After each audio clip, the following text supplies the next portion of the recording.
Hello everybody, I'm Mike Levy, and this is a brief sketch of a drill press clamp that's easy to make and very quick to attach to the drill press table, and equally quick to remove from the table.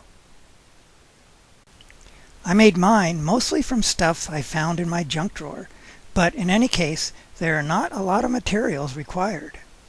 To my surprise, while rummaging through my drawer of scraps, I found a couple of pieces of steel plate that were just the right size for this little project, even to the point of having a slight bend with a fixed standoff at the rear already in place.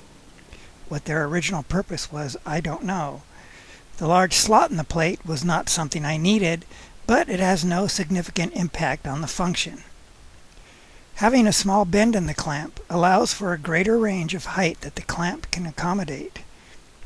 I also found a couple of dandy knobs which just needed some modification to serve their new purpose. The standoff at the rear of the clamp plate is fixed in place on mine, but could be adjustable if desired.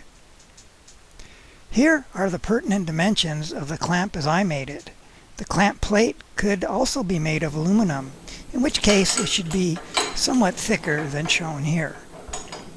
A very convenient aspect of this clamp, and I'm very big into convenience, is how easy it is to install onto or remove from the drill press table. Unlike this other common style of clamp where I invariably have to fumble around for what seems like an eternity trying to get the large clamp nut engaged onto the threads of the clamp screw underneath the table. Slip the small rectangular clamp nut of my version through the slots in the table and the clamp is ready for action. Similarly, rotate the clamp screw 90 degrees and the whole clamp may be quickly lifted off. If your table has T-slots, simply make a T-nut instead of the simple rectangular nut of my version.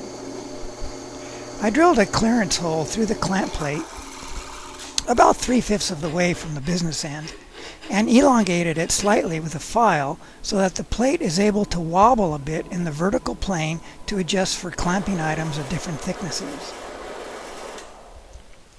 I cut the rectangular clamp nut from another one of the clamp plate pieces that I found.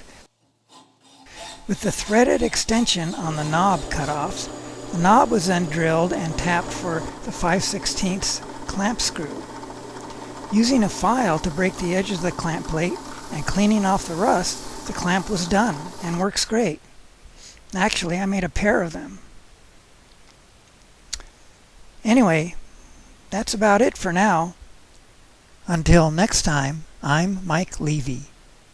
After that, who I'll be is anybody's guess. Thanks for watching.